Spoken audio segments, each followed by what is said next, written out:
Hey beauties, how y'all doing? So let's talk about having dehydrated hair. So having dehydrated hair is a problem because if your hair is not hydrated, your styles, when you style your natural hair, it's not gonna give you the best outcome. It might not last as long. Your silk presses might not last as long. Twist outs, rod sets, however way you style your natural hair, you're not going to get the best outcome if your hair is dehydrated. Another issue with having dehydrated hair is prolonged dehydrated hair will eventually become drier and drier, and that'll cause you to be more susceptible to get split ends, dead ends, and stuff like that. All the problems you don't want.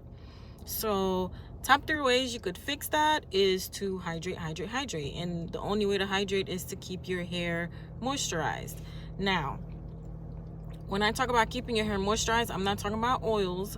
I'm talking about water-based products, hydrating shampoos and conditioners, hydrating leave-in conditioners, using steam when you use those products to help. With my clients, I do a lot of hydration treatments with the steamer and the red light to help their hair become more hydrated. But another way is to wash your hair often. A lot of people don't like this part, but you should be washing your hair once a week. If you are using good products, hydrating products, and you're washing your hair once a week, then your hair is going to be easier to keep hydrated. Another tip is to trim them ends. I'm going to mention this every time because if you are keeping up with your trims, it is harder for your ends to become weaker and more damaged. Another tip is to avoid products with alcohol. When I'm speaking about alcohol, I'm speaking of the bad alcohols. There are a few alcohols that's considered good alcohols, but when I say avoid products with alcohol, I'm talking about ethanol alcohol. A lot of products have ethanol alcohol or alcohol denat. I don't know if I'm saying that right. D-E-N-A-T, denat, whatever. If you see those alcohols in your products, get rid of it, throw it away, because it's not good for you. It's going to further complicate your hair issues. Tell me if you feel like this helped at all. I'll continue to make these little quick videos because they're quick and easy, but only if you guys, find it helpful. So let's quickly talk about how to keep your hair healthy and moisturized in braids. So your hair needs moisture and protein to be at its healthiest. And when you put it away for a while, you get braids, sew-ins, whatever, it's hard for you to give it the nutrients that it needs, right? The best thing to do before you get your braids is to do protein or bond building treatments. So K-Pax shampoo and conditioner from Joico is good. Protein treatments, K18, Olaplex, those things are really good to give it protein before you get your braids.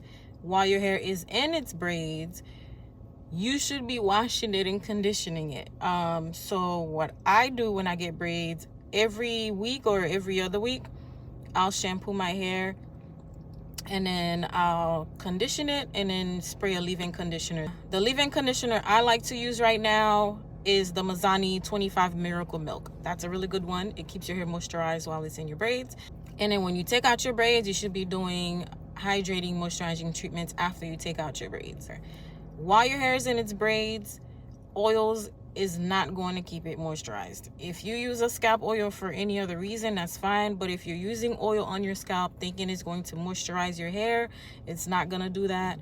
Oil basically keeps your hair at whatever state it's in. So if it's at a dry state, you put oil on it, it's going to stay dry. So just quickly wanted to come and talk about something that I'm sure you guys have heard of.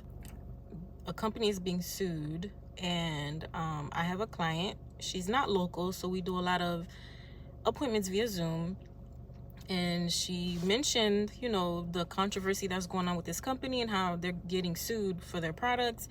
And I asked her, how long she's been using it, and she told me she's been using it for over 2 years. And I asked her to go get the products for me because I'm not familiar with their stuff. Like, I hear about it all the time, but I've never used it. I just wanted to read the ingredients to see, what's in it. She went to go get it, and the very first thing I noticed on the bottle is the word strengthening.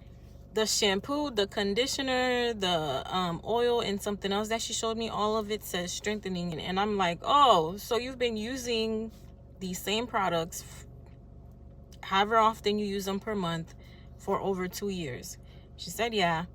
And then she also started noticing that her hair was thinning and breaking and falling out. So I just wanted to say this to you guys. Anything that says reconstructing, strengthening, usually means protein. Protein is good when your hair is weak. If you are adding protein to your hair repeatedly over and over and over again for years at a time without any breaks, anything that becomes too strong is going to snap easily. So if you're using protein shampoo and conditioners, protein treatments, protein oils, whatever, over and over and over again, your hair is going to get to a point where it's going to not be able to handle it anymore. Now, I don't know. I don't want to say that's what's happening with all these people that's suing, but I feel like that's a big part of it. You know what I'm saying? So please, please, please, please keep that in mind. Your hair needs protein and moisture, but in most cases than not, you need more moisture than protein. So never use a product that is something that has a lot of protein in it or is meant to reconstruct or strengthen your hair without implementing some type of moisture in it. Anything you have that says protein, strengthening, reconstructing, please, please, please, please, please, like, if you wash your hair every 7 to 10 days, use that thing maybe once a month. I hope that helps. Have a great day. Be blessed, and I'll talk to you guys next time. Bye.